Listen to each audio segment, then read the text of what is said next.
Coachella embracing K-pop? Please, let's not act like this is some heartfelt cultural exchange or a kumbaya moment of genre integration.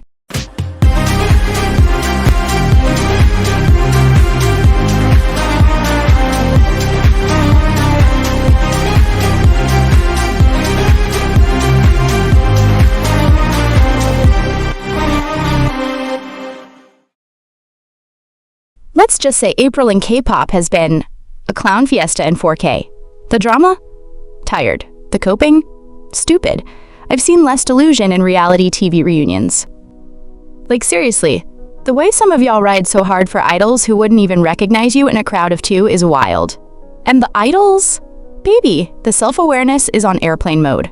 It's the same recycled chaos, just wearing a new wig, holding a light stick, and doing body rolls to a beat we've already heard 12 times this week. Welcome back, Rosieries, to the channel that everyone side-eyes because I dared to speak with less than 10K subs. How dare I?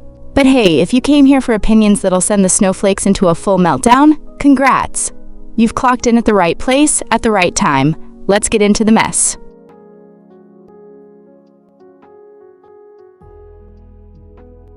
Jennie's return to Coachella was supposed to be a power move, a flex of her brand, her growth, her main pop girl energy. But instead, it felt like someone hit the resume button on her celebrity status and hoped nobody would notice there was nothing actually new going on. It wasn't a reintroduction, it was a status update, one that said, "Hey, I'm still famous, that's enough, right?" And honestly, that's where the cracks showed. Just like Lisa, Jennie's set was heavy on the vibes and light on the actual performance. The choreography was mid, the energy was patchy, and let's not pretend she didn't skip her singing lines, even when she was barely moving. At some point, you start wondering if the backing track deserves a Coachella paycheck instead. Her stage presence is still there, for an extent. The outfits? Sure, they're okay, I guess.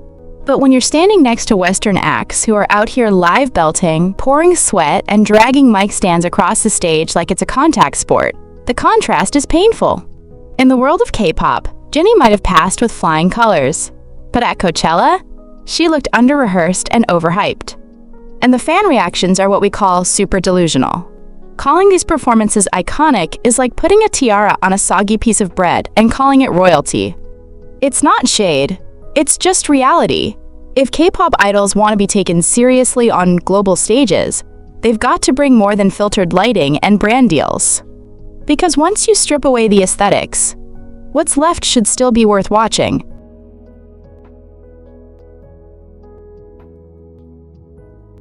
Coachella embracing K-pop? Please. Let's not act like this is some heartfelt cultural exchange or a kumbaya moment of genre integration. Coachella doesn't embrace anything. It exploits trends the same way your favorite influencer suddenly cares about skincare when they land a sponsorship. The festival booking K-pop idols isn't about musical appreciation or respecting the genre's evolution. It's about drawing in ticket buyers who will camp out in the desert just to scream fan chants and wave light sticks in 40-degree heat. It's about views, engagement, and international hashtags. You think the organizers sat around dissecting the complexities of Korean pop structure? No, they were too busy calculating how many Jennie stans would refresh the live stream to bump ad revenue. K-pop at Coachella isn't a sign of global integration. It's a marketing move dressed in LED screens and body glitter. And while idols do bring visual impact and production value, the festival treats them more like walking clickbait than musical trailblazers. It's giving "you're here because you trend well on TikTok," not "you're here because your artistry is pushing boundaries." Coachella's idea of diversity is sprinkling in some K-pop right after the indie rock set and calling it a global lineup. That's not inclusion, that's strategy. So no, Coachella isn't bridging cultures. It's just really good at monetizing what's hot. And right now, K-pop is sizzling.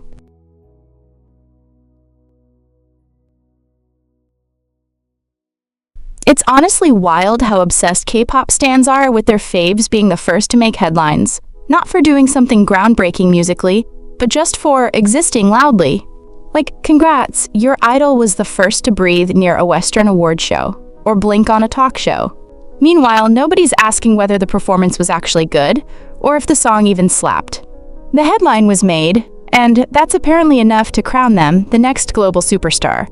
We've reached a point where stans will act like their fave invented electricity just because a Western outlet mentioned their name, even if it was just to say she wore an outfit. It's giving PR moment over performance quality, and honestly, it's pathetic.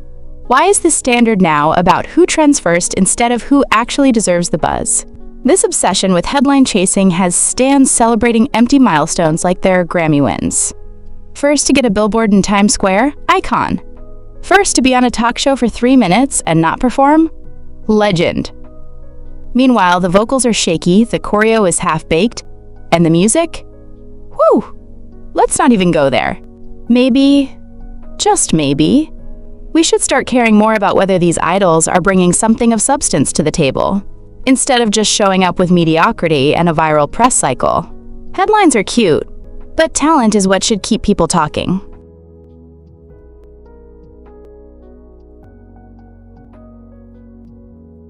Somewhere along the way, K-pop went from musical genre to Pinterest board with a beat. These days, fans act like album covers, and TikTok transitions are more important than whether the song actually sounds good. Who cares if the chorus is forgettable? Did you see how sexy the idol look in that bra? Groundbreaking. It's giving fashion show with a soundtrack. We've reached a point where you could drop a 2-minute loop of white noise, slap a cinematic MV on it, and fans would still call it a quote cultural reset. The obsession with aesthetics is so deep that people treat the music like a side dish. It's just there to accompany the real meal. Outfits, teaser pics, and the 0.3-second clip that went viral on Reels. When was the last time a fandom had an actual conversation about lyrics or production? Crickets. But mention a concept photo? Suddenly, everyone's a Vogue editor with Wi-Fi. It's no longer about, does this slap? It's more like, did the hairstylist eat? Because the song didn't. K-pop was once praised for how it fused visuals and artistry, but lately, it's all glitter and no groove.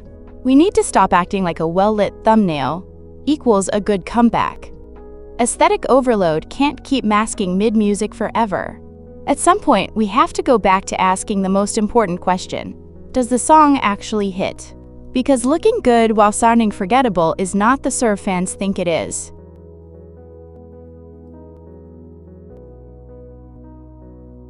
At this point, watching NewJeans try to reclaim their spot is like watching someone insist they're winning an argument after being kicked out of the group chat. The delusion is Oscar level. Every new statement feels like a PowerPoint presentation with 0 slides. No receipts, no impact, just your everyday typical sob story.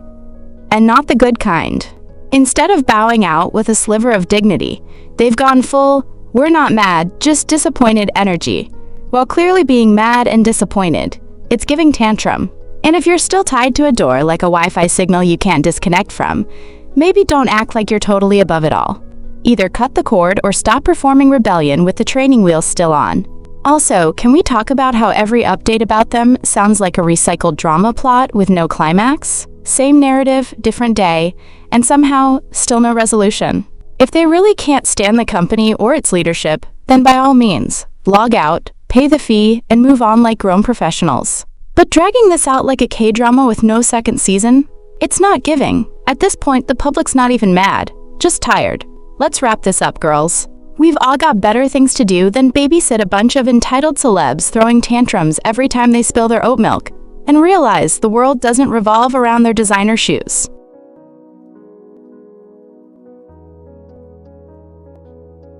Let's get one thing straight. If an idol does something disgusting, people have every right to withdraw their support.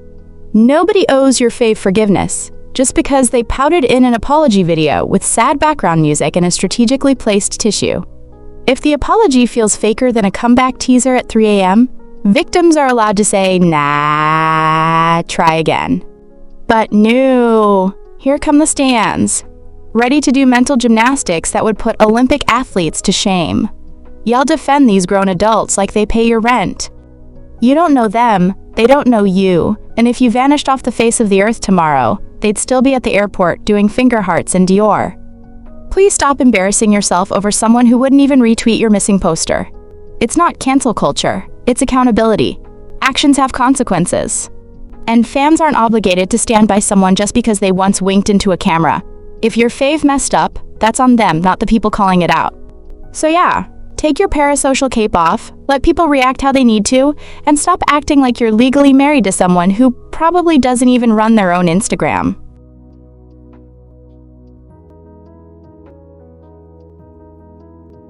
At some point, the whole eternally 12 inches persona stops being cute and starts feeling like a TikTok filter gone rogue. Lisa's interviews lately have felt like a weird roleplay session where she's cosplaying as a shy anime side character. And girl, you're pushing 30, not pushing a Hello Kitty product line. There's a difference between being youthful and being stuck in a permanent state of baby talk limbo. And let's be honest, it's not just cringy, it's confusing. One minute she's trying to give mature boss energy on stage, next she's doing exaggerated pouts in interviews, like she's auditioning for a third-gen Aegyo revival. At this point, her entire brand feels like a personality mood board that hasn't loaded properly. People want stars who feel authentic, not someone performing cuteness like it's part of their contract renewal. The constant toggling between girl boss and cartoon character isn't versatility, it's an identity crisis. Fans aren't asking for a TED Talk, but a little self-awareness wouldn't hurt. There are younger adults in this industry who carry themselves with more grace and sense than whatever Lisa's been doing lately. Being playful is fine, but if you're aiming for global pop stardom, maybe it's time to retire the baby voice and start acting like the adult you actually are.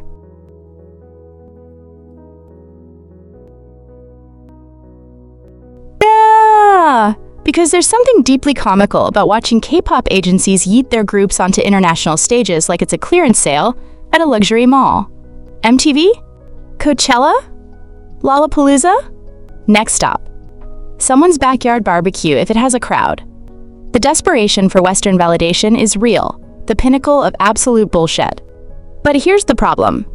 These stages aren't Korean music shows with safety nets, backup dancers doing all the heavy lifting, and mics that are basically props. This is the big leagues, sweetie. No camera cuts, no 3 takes, no script, just you, the stage, and a crowd that couldn't care less about your 12 Mnet wins. And it's starting to show. Some of these groups hit the stage looking like they wandered onto it by accident. Weak live vocals, awkward crowd work, and stage presence that screams, "We rehearsed this once in our company's basement." The illusion of perfection doesn't survive when you're not in your home turf, and relying on loud backing tracks to save your pathetic live vocals. And don't even get me started on those fan chants that sound like CPR attempts. Booking a global stage isn't the flex they think it is if the performance feels like a school talent show with better lighting. K-pop's global expansion should be a triumph, not a TikTok cringe compilation. Because right now, it's giving, we paid for this slot more than, we earned this spotlight. Let's maybe learn to walk before trying to headline.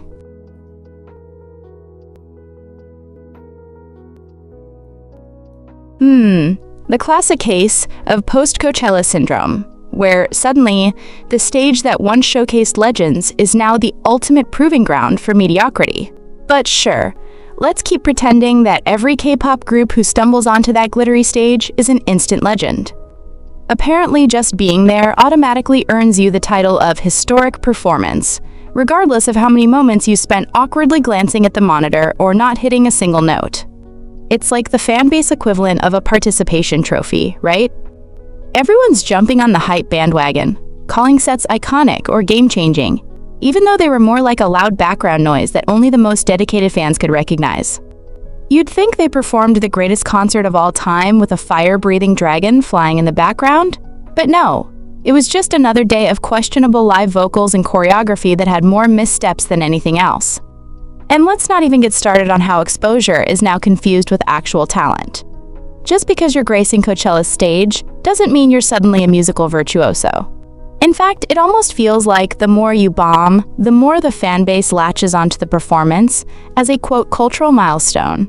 I guess it's cool that K-pop gets international attention, but let's not mistake being seen for actually being good at what you do. At this rate, we should start handing out historic titles to every idol who gets a Wi-Fi connection and a TikTok account. Keep the hype in check, people. It's fine to celebrate a performance, but let's save the Grammy-level praise for, well, something Grammy-level.